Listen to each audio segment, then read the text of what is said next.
कौन सी ऐसी top common mistakes हैं जो प्रॉपर्टी खरीदते वक्त हमें उनसे गुरेज करना चाहिए।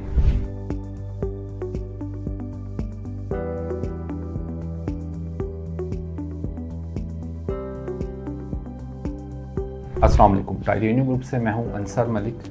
आज की इस वीडियो में मैंने आपको बताना है कि पाकिस्तान के अंदर स्पेशली लोग प्रॉपर्टी जब परचेज़ कर रहे होते हैं तो कौन सी वो गलतियां हैं जो वो बार बार दोहरा रहे हैं, जिसकी वजह से उनको नुकसान का जो है ना वो नुकसान का बायस बन रही हैं वो चीज़ें उनके लिए। सबसे पहले आपके पास लोकेशन आती है। आप जब भी कोई प्रॉपर्टी ख़रीद रहे हैं तो आपको लोकेशन पे कंप्रोमाइज़ नहीं करना चाहिए।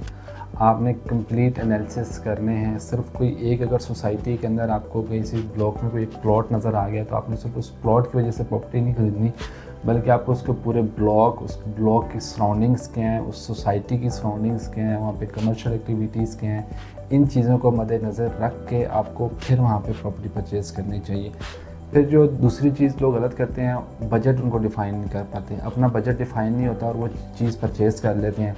बाद में क्या होता है, जब वो उस चीज़ को जब वो इंस्टॉलमेंट्स दे रहे होते हैं तो उनके लिए मसला शुरू हो जाता है कि उनके पास पेमेंट्स नहीं रहती और फिर वो जल्दी के चक्कर में उसको जो है ना वो मार्केट के अंदर सेल करने के लिए ले आते हैं। हालांकि वो टाइम नहीं होता उस चीज़ को सेल करने का, तो ऑटोमेटिकली आपको जब एक चीज़ मतलब टाइम ही नहीं है उसको सेल करने का, अभी आप उसको लेके जाएँ, उसको कंप्लीट करें, कंप्लीट करने के बाद आपने उसको सेल करना है, प्रॉफिट कमाना है, लेकिन आप पहले ही उसको आधा टाइम भी नहीं हुआ अगर आप उसको सेल करने के लिए आ जाएंगे तो ज़ाहिर बात है उस टाइम पे आपसे कोई भी अच्छी कीमत में परचेज़ नहीं करेगा। वो आपको कम से कम करोड़ों के दाम पे आपसे जो है ना वो लोग चीज़ ख़रीदने शुरू हो जाते हैं।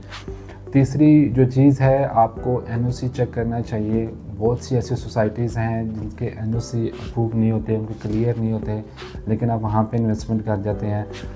लोगों को एनओसी का बड़ा बहुत टाइम से हम काम कर रहे हैं, बहुत ज़्यादा लोगों की क्यूरीज़ हैं, वो एनओसी को पता नहीं किस तरीके से देखते हैं। एनओसी आपको मैंने काफ़ी वीडियोस में ये चीज़ डिफ़ाइन की गई है कि एनओसी किस तरीके से आता है सोसाइटीज़ के अंदर, वो कैसे अप्रूव होता है और किस तरीके से उसको लेके जाया जाता है। क्योंकि ज़ाहिर बात है जो डेवलपर है जिसने वो सोसाइटी बनाई है उसको भी इस चीज़ का आइडिया होता है, बिज़नेस उसको टर्मिनोलॉजी सारी पता होती है, उसको पता है कि जब हम चीज़ अप्रूव करवा लेंगे तो वहाँ पे टैक्सेस अप्लाई हो जाएंगे।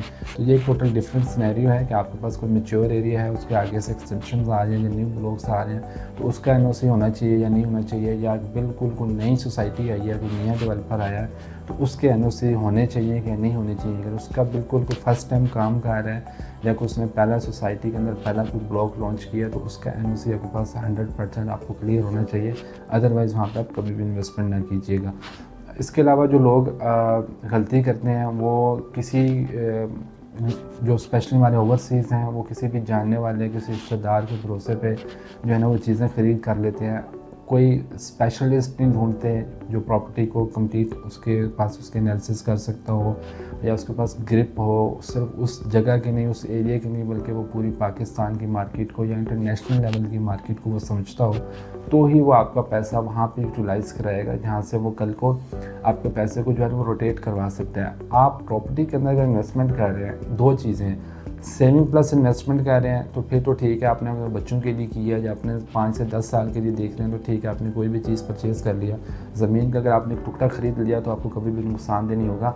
हाँ, आप वेट करेंगे उस टाइम का कि जब तक वो मैच्योर नहीं हो जाती, तो अदरवाइज़ पहले करेंगे तो ज़ाहिर बात आपको उसमें नुकसान उठाना पड़ेगा। और दूसरी चीज़ है कि आप अपने पैसे को मतलब उसको फ़्लो करना चाह रहे हैं, सर्कुलेट करना चाह रहे हैं, आप चाहते हैं कि आपकी जो अमाउंट है, जो मनी है वो सर्कुलेट होती रहे, तो ये दो डिफरेंट चीज़ें हैं। अगर आप उसको सर्कुलेट करना चाह रहे हैं तो फिर आप कभी भी ऐसी जगह पे इन्वेस्टमेंट नहीं कर सकते जहाँ पे आपका पैसा स्टक हो जाए। कोई भी इन्वेस्टर है उसका किसी जगह पे 2 या 3 साल के लिए भी पैसा स्टक हो गया, उसकी सारी इन्वेस्टमेंट बर्बाद होगी, चाहे उसको 3-4 साल बाद वो प्रॉफिट भी क्यों ना दे दे, तो उसके लिए कोई फ़ायदा नहीं होता।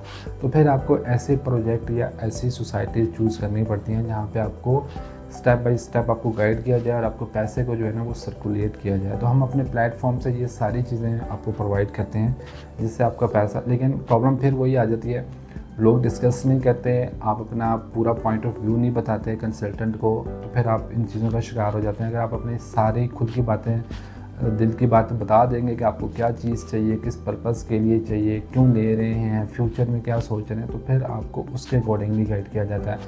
लोग बस रिश्तेदारों, दोस्तों, इधर इर्द की बातों में आके जिस चीज़ की हाइप क्रिएट हो वहाँ पे लोग इन्वेस्टमेंट कर देते हैं और बाद में जो है ना वो शिकायत करते रहते हैं।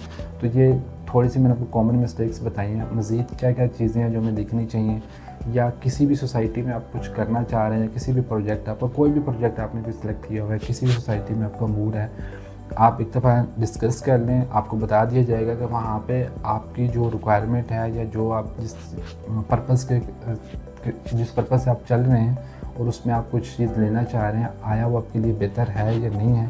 तो इसके लिए मैं आपको इंडिविजुअल लेवल पे हर एक प्रोजेक्ट और हर सोसाइटी के बारे में भी गाइड कर दूँगा। इसके लिए आपको मेरे दिए गए नंबर पर मुझसे कॉन्टैक्ट करना होगा। Thank you so much.